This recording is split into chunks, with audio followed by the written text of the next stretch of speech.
An alternative fuel vehicle is a vehicle that runs on a fuel other than traditional petroleum-based fuels. Some examples of alternative fuel technology are electric, solar, and biofuel cars. Alternative fuel vehicles first started to become popular in the 1970s when the price of oil was very expensive.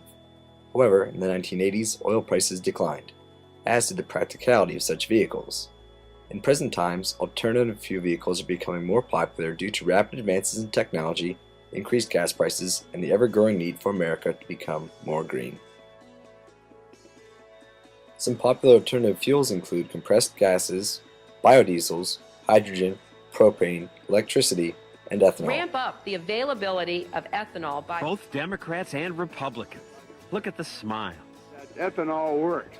The media like ethanol. It's cheaper and cleaner. 60 Minutes called it the solution. Ethanol makes a lot of sense. And the presidential candidates like it. We've got to get serious about ethanol.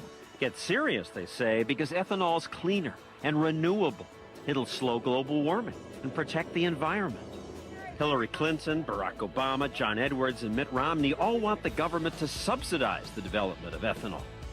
Curves affecting AFV market penetration include the number of AFVs in use, the number of regulations, the number of incentives, model diversification, fuel stations by type, consumption rates of fuel, development rate of technology, import, export, and production of fuel, spread of E85 infrastructure, growth rate of AF infrastructure, oil availability, oil price, upon many more.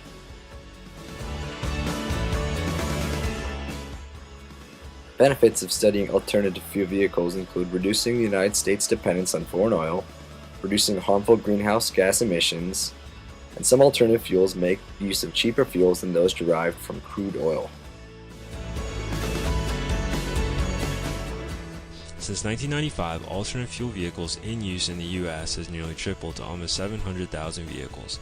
Of those, over 364,000 are flex fuel vehicles, capable of using gasoline or E85 ethanol. Here we can see the distribution of those flex fuel vehicles across the country. What we see here is a fairly expected result, with more flex fuel vehicles found in more densely populated areas. The next question that we asked is, how does this compare with the availability of E85? Now we can see all the E85 fuel stations with the distribution of vehicles, and there seems to be some discrepancy between areas with high vehicle adoption but low service and areas with low vehicle adoption but a relatively excess of fuel stations. If we compare that with compressed natural gas, which is heavily concentrated in major population centers, perhaps this explains why we consume almost 3 times as much compressed natural gas as ethanol in vehicles, despite there being 1/3 as many compressed natural gas fuel vehicles in use in the U.S. You might be wondering, well, what explains the E85 station distribution? If we look at the production of E85, which we can see here in green, we can see that it centers in the middle of the area with the most E85 fuel stations. This data is showing that it seems to be availability, not demand, that is the driving force behind the spread of E85 ethanol. And that despite the growing popularity of flex fuel vehicles, most people aren't taking advantage of that capability. The future of hybrid technology will be determined largely by innovations in the field and public acceptance, but these two factors will be heavily influenced by many other curves, which can be grouped into 2 main categories: oil and the environment. The 4 most influential oil-related curves are production, prices, supply, and efficiency. Production, efficiency, and supply are conversely related to hybrid technology. When one goes up, so will the other, while oil prices have an inverse relationship. Oil production follows a bell curve, and up until this point we have been on a positive slope. It is believed that we will hit the top of this bell curve somewhere between 2010 and 2020. This is significant because the demand for oil will be considerably higher, and this will create an even greater need for hybrid technology. Hybrid technology will be heavily influenced by how the public interprets the importance of global warming and how badly they believe it's affected by carbon emissions. The other major environmental factor is the negative impact of the batteries used in hybrids. This chart shows the difference in temperature since 1860 compared to the average temperature over the last 40 years. We can clearly see how the temperature has risen. This graph shows how the global atmospheric CO2 concentrations have increased as we have become more industrialized. Here we see some of the views Americans have towards global warming. The fact that just barely half of Americans believe climate change is caused by humans doesn't necessarily bode well for hybrid technology. This chart depicts the factors that are pressing on the consumers and automotive industry when producing cars that may change the adoption of a vehicle. In this case, we can see the consumer's choice of a car is based on attractiveness, familiarity, and social exposure. The consumer's choice is also based on the price of fossil fuels as shown by the connection in the upper right. Overall, these form a complex cycle of what may or may not be adopted by the consumers. These are some of the current trends in vehicles and fuel. Most notably is that the emission control and taxation is able to significantly influence technological development in vehicles. Sales of hybrids have come quite a way from their beginnings to 2009. The current graph shows decreasing sales in hybrids, but it's more likely that this drop is due to the current recession and dropping gas prices that have kept the sales down. The basis of future inflection points of alternative vehicles depends on multiple curves. The most important for advancement will most likely be emission control and taxation. As shown in previous cases in history, the trend for vehicles to advance is highly related to what the automotive sector is being forced to meet instead of personal will to develop new technology. Market acceptance depends on technology used by hybrids being improved in new innovative ways which will make them equal to traditional fuel vehicles and attractive to consumers.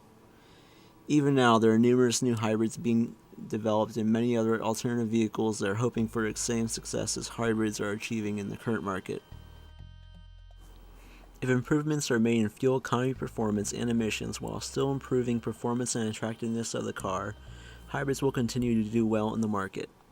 Most likely, though, the hybrid will only end up being a short-term solution used until electric cars are reliable enough. The plug-in hybrid is a good example of being used as a short-term solution that works between the gas and electric. The hybrid will run as an electric car while the gas tank is used only as a backup if there's no electric power left. However, an initial assumption must be made. The truth is that oil is at or near its peak supply depending on what type of analyst you are. Optimistic predictions claim that peak oil will occur in 2020 or 2030, while pessimistic predictions claim that it has already happened or will happen in the next couple years. Overall, this scarcity will lead to a movement toward alternative fuels. This graph demonstrates how increasing gas prices result in an increase in hybrid car sales. Manufacturers look for the energy that is cost-effective and has a strong future sustainability, while buyers primarily look for a cost-effective alternative that is eco-friendly and has nationwide support. And these are the primary options for alternative energy vehicles. Gas and electric hybrids are the most popular, however, if wide-scale adoption occurred, then an exponential increase in the power grid and battery technology would have to be made. Two causal relationships are illustrated here. A higher adoption of hybrid vehicles depends on gasoline prices and scientific breakthroughs, and lower adoption rates of hybrid vehicles will be the result of a lack of hybrid support and more efficient gasoline engines.